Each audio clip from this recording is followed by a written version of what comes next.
Hi there, everyone, and welcome to the Daily Gardener, and thank you for listening. I'm your host, Jennifer Ebling. It's August 1st.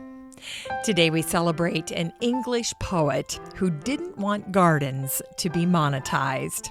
We'll also learn about the 8th generation seedsman of a beloved Boston company. And we remember the naturalist who followed the seasons up and down the country. We also recognize the exuberant botanist who created the dot map. And we welcome the new month with some poems about the queen of the ripe season, August. We grow that garden library with a book that was created by one of the world's best garden photographers. And it goes without saying, it's a beauty. And then we'll wrap things up with a little Q&A about the origin of plant names. But first, let's catch up on some greetings from gardeners from around the world and today's curated news. Well, first up is a photo that arrived in my email about a week ago from Lisa in Virginia, and it shows her pothos, her houseplant, and she has it growing on top of a bookcase, and then she's trained this pothos to make its way up to the crown molding that divides the top half of the room from the bottom half. It looks to be about an 18-foot ceiling there. Anyway, this pothos encircles the room. And Lisa provided measurements. This is an 11-foot by 20-foot room. So this is one long pothos, and it is extremely happy. No yellow drooping leaves on this baby. It's very impressive. And Lisa writes, I received this plant from a coworker who died from cancer a few years ago. Her name was Rita, and she was a green thumb, and today is her birthday. Could you wish her a happy birthday? Well, we absolutely can. Happy heavenly birthday, Rita. And I'm sure it delights you to no end that your plant is being so well taken care of and that you're still being remembered. I love that. And I love how we relate to others through plants. And this story is such a good reminder of that. Now, if you'd like to participate in the Gardener Greetings segment, just send your garden pictures, your stories, your birthday wishes, and so forth to me, Jennifer, at thedailygardener.org. That's Jennifer at thedailygardener.org. And don't forget, you can listen to the show very easily from your smart speaker. Just ask Alexa or Google to play the Daily Gardener podcast, and she will. It's just that easy. Here's today's curated news. Well, Q recently came out with an article on the largest seed in the world. And I thought you'd enjoy learning a little bit about it. Even though we probably won't be able to grow it in our gardens, it's still a fascinating story. Here's an excerpt. On the beautiful islands of the Seychelles in the Indian Ocean grows a legendary palm, the Lodoicea maldivica, also known as the double coconut or coco de mer. It's known for producing the largest and heaviest seeds in the world. With their rather suggestive shape and weighing up to an impressive 25 kilograms, or about 55 pounds, while measuring up to half a meter long, these spectacular seeds are attractive to scientists, tourists, and poachers alike. Legend has it that the double coconut possesses medicinal properties, and single seeds currently sell for anywhere between 500 and 2,000 pounds apiece. Sadly, due to overharvesting, there are only around 8,000 wild, mature double coconut palms on just 2 islands in the world. To protect them from going extinct, seeds in the wild and in botanical gardens worldwide that have managed to grow them are carefully guarded, and they're sometimes even placed in cages to prevent poaching. So there you go. The largest seed in the world is the double coconut, the Lodosia maldivica, only found on 2 islands in the Seychelles. All right, now today for the blog, I decided that I would start out August by giving you a little bit of a weather update, just trying to raise your level of awareness around August and what may be in store for us. August really begins to set the stage for fall and for fall-like weather. But remember, the most significant change that's affecting your plants right now is not the temperatures, but the reduction in daylight. Now, we as humans are not as sensitive to it, but believe me, our plants notice even the most subtle changes in the amount of daylight. So think about your African violets or your holiday cactuses. They're all taking note of less time with the sun.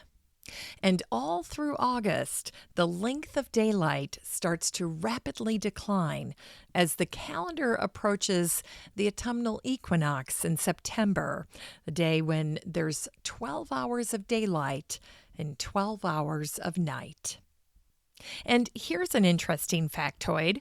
In the northern half of the United States, we lose about 2 to 3 minutes of daylight every single day in August. And this is why my maple tree out front is already beginning to drop a few yellow and red leaves. It's not sick and it's not dying, but it is responding to the change in light. For example, today in New York City, the sun will set at 8:11 p.m. But already by the end of the month, the sun will set around 7:30.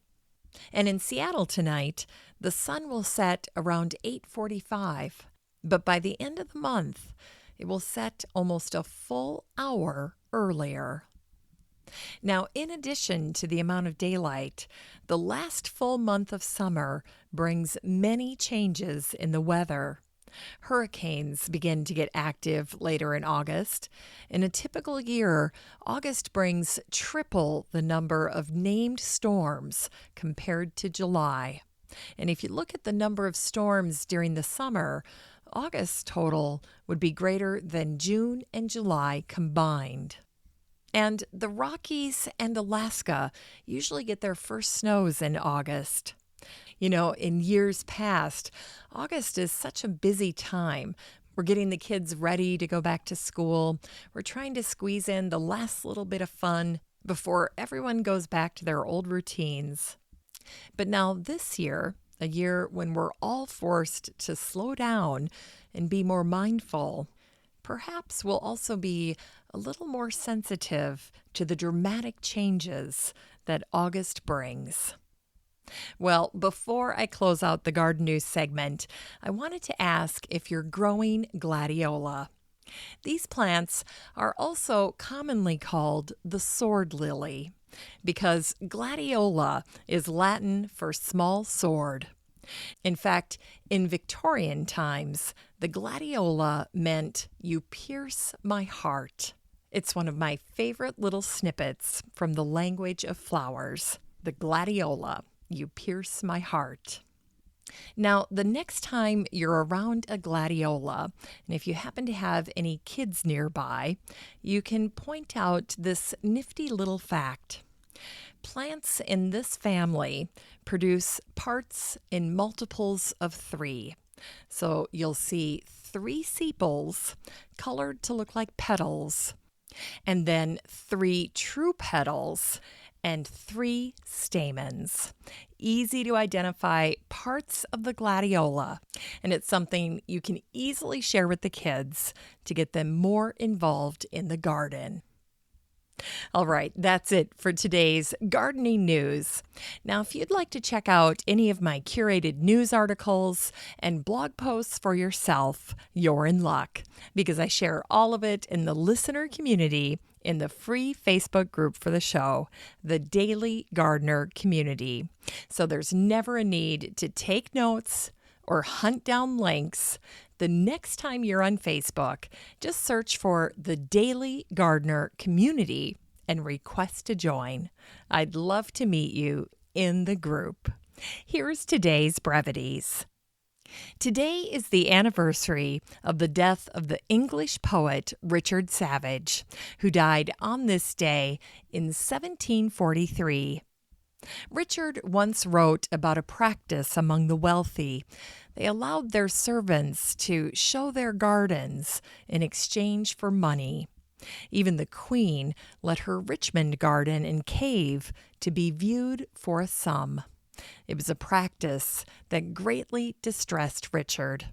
And he wrote, "But what the flowering pride of gardens rare, however royal, however fair, if gates which to access should still give way, open, but like Peter's paradise, for pay. If perquisited varlets frequent stand, and each new walk must a new tax demand, what foreign eye but with contempt surveys, what muse shall from oblivion snatch their praise?" Richard wisely withheld these lines from publication while the Queen was alive. But after her death, he published his work in its entirety, and that's how we know about it today. And today is the anniversary of the death of the seedsman Charles Henry Bass Breck, who died on this day in 1900. Charles was the 8th generation heir to Joseph Breck and Sons. It was a wholesaler and retail company located in Boston, Massachusetts. Breck and Sons specialized in seed, flowers, and agricultural tools, and was founded by Joseph Breck, who was a descendant of one of the very first Puritan families in the United States. And botany was in the family blood. Charles's father, Joseph, amassed a botanical publishing empire after he acquired both the New England Farmer and later Horticultural Register and Gardens magazine. And for decades, the Breck's catalog, which featured many plant engravings, served as the primary educational reference for East Coast farmers and gardeners. Charles served as the vice president of the Massachusetts Horticultural Society for over 20 years until his death on this day in 1900. And here's a little-known fact about Charles. He was an accomplished flutist, and he was a generous patron of the arts in Boston. And 40 years after Charles died, Breck and Sons had 2 locations at 85 State Street and 85 Franklin Street in Boston. In fact, one of their most famous customers was Beatrix Farrand. Beatrix bought seed and roses from the Brecks for her beautiful estate, Dumbarton Oaks Gardens in Washington, D.C. And it was on this day in 1923 that the botanist Edwin Way Teal married Nellie Imogene Donovan. Edwin and Nellie met in college, and after they married, they moved to New York so that Edwin could continue his education at Columbia University. Edwin's first job was writing for the magazine Popular Science. On the side, Edwin began taking pictures and specializing in nature photography. When Edwin was 42, he left Popular Science and became a freelancer. And by 1943, his book Byways to Adventure, A Guide to Nature Hobbies, won the John Burroughs Medal for Distinguished Natural History Writing. During World War II, the Thiel's son David was killed in Germany, and Edwin and Nellie began traveling across the country by automobile, and the trips helped them cope with their grief. In addition, the trips became not only a catharsis for them, but an integral part of Edwin's writing. Their 1947 journey, covering 17,000 miles in a black Buick following the advance of spring, led to Edwin's book, North with the Spring. Additional road trips led to even more books, Journey into Summer, Autumn Across America, and Wandering Through Winter. In fact, Wandering Through Winter won the Pulitzer Prize in 1966. And it was Edwin Way Thiel who said, "For man, autumn is a time of harvest, of gathering together. For nature, it is a time of sowing, of scattering abroad." Edwin's writing has so many wonderful little nuggets in it. There's this one: any fine morning, a power saw can fell a tree that took 1,000 years to grow.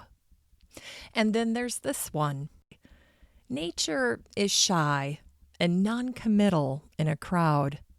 To learn her secrets, visit her alone or with a single friend at most. Everything evades you, everything hides, even your thoughts escape you when you walk in a crowd. And then here's one of my favorites. Our minds, as well as our bodies, need the out of doors.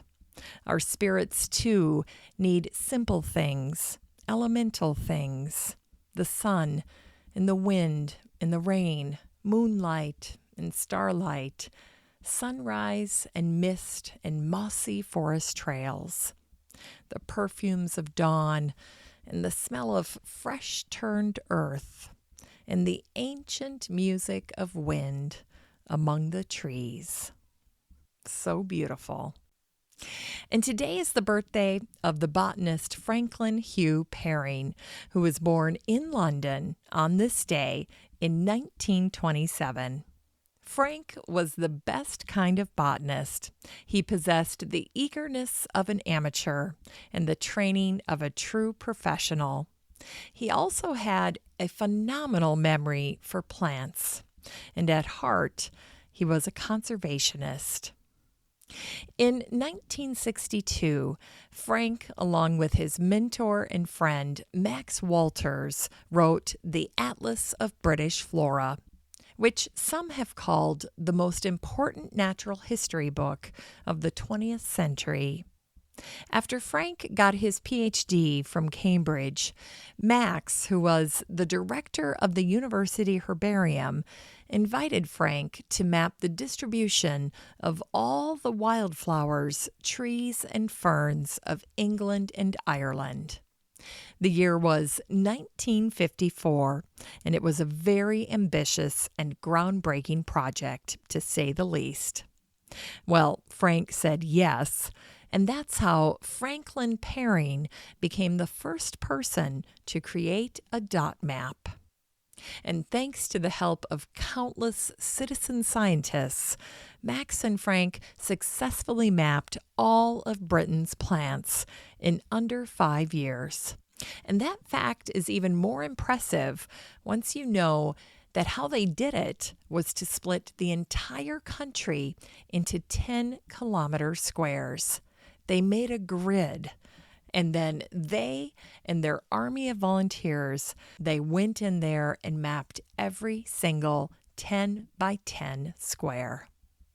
And it was Frank who wrote, "The amateur naturalist, or the professional, can make a significant contribution to biological knowledge by volunteering to collect data in the field." And after Frank finished his project in England, he went on to help David Webb map the plants of Ireland. And he also encouraged fellow scientists to make similar atlases of distribution. For example, zoologists could map the distribution of mammals or butterflies and other life forms.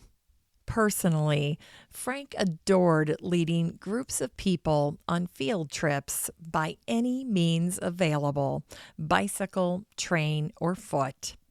And he was excellent with volunteers and little details like dots.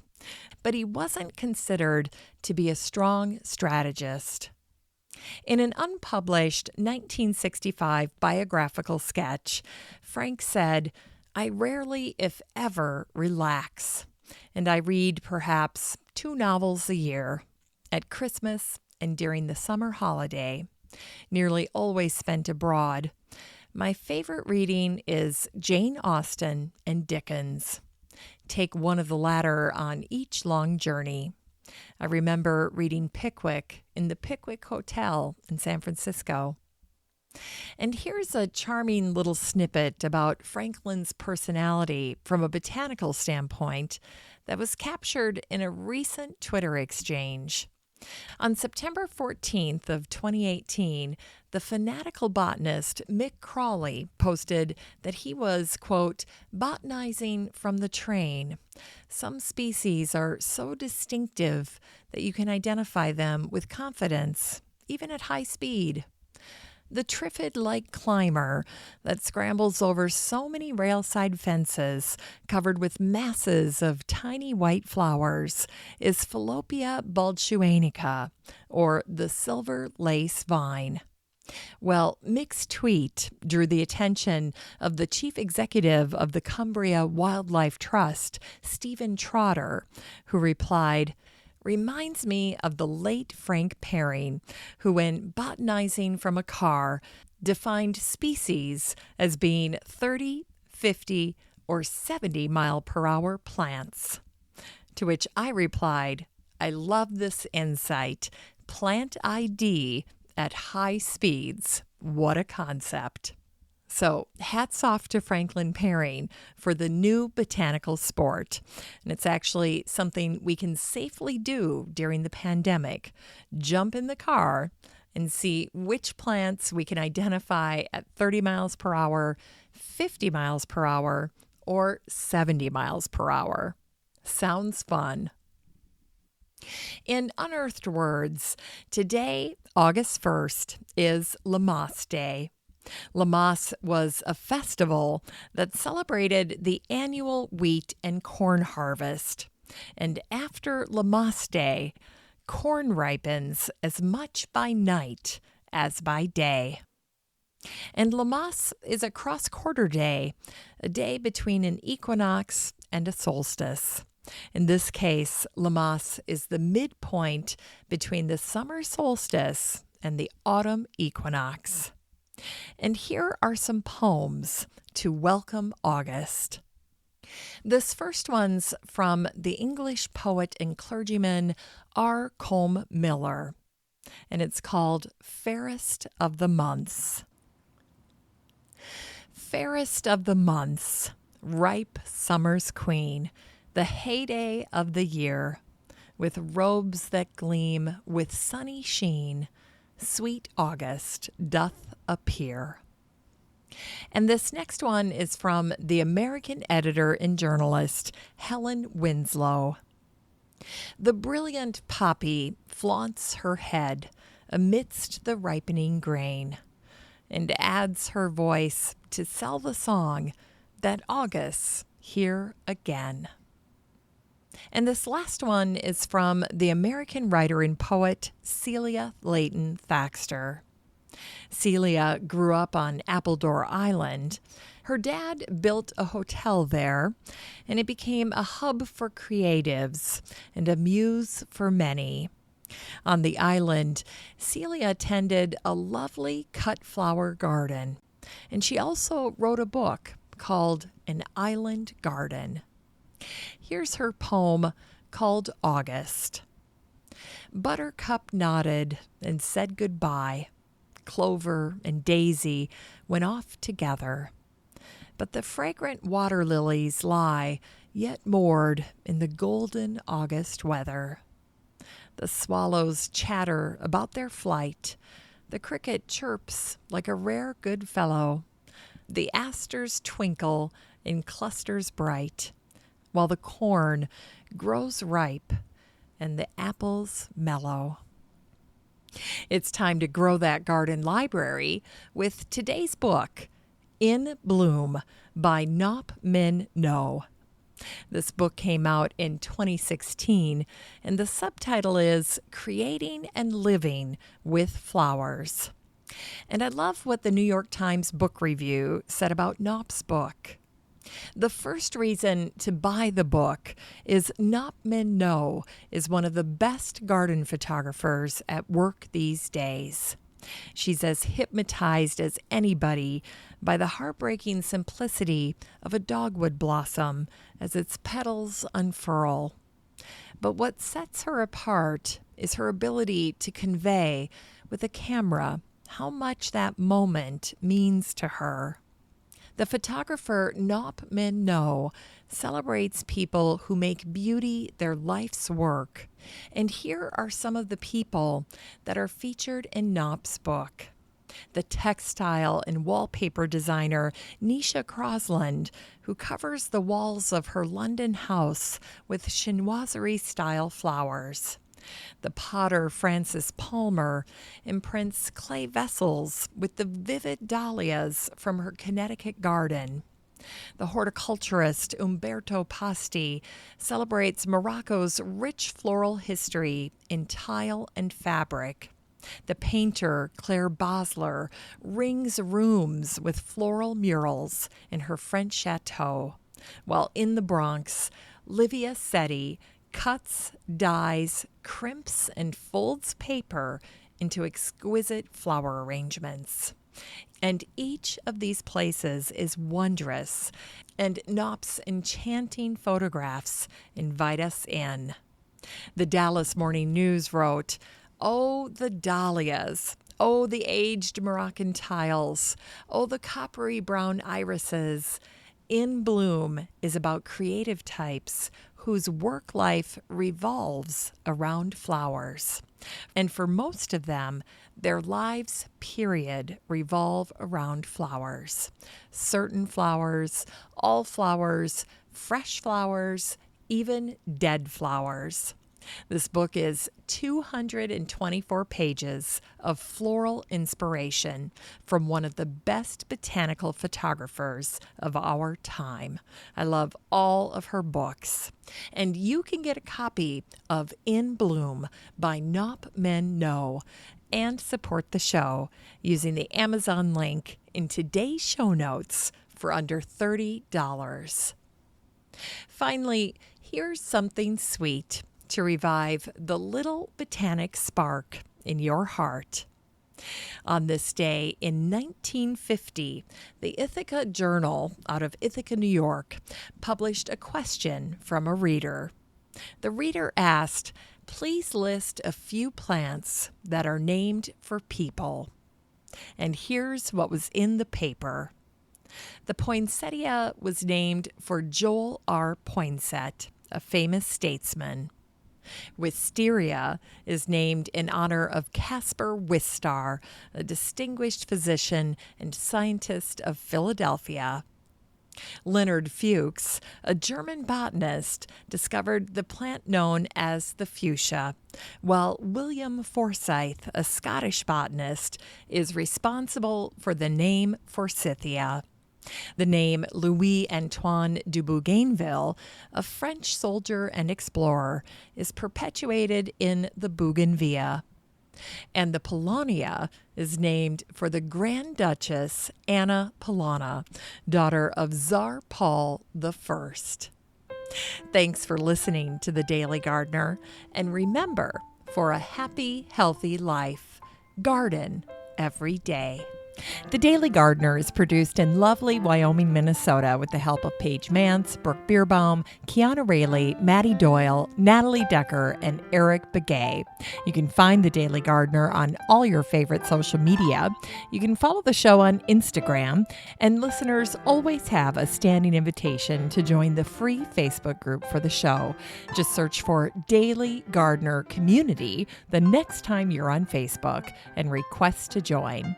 All the stories and books that are featured on the show can be found over at thedailygardener.org, thedailygardener.org. And while you're there, be sure to sign up for my free Friday newsletter. Last but not least, you can share your own gardener greetings on the show by emailing me at jennifer@thedailygardener.org. I'm your host, Jennifer Ebling, and as always, have a great day in the garden, and we'll see you tomorrow.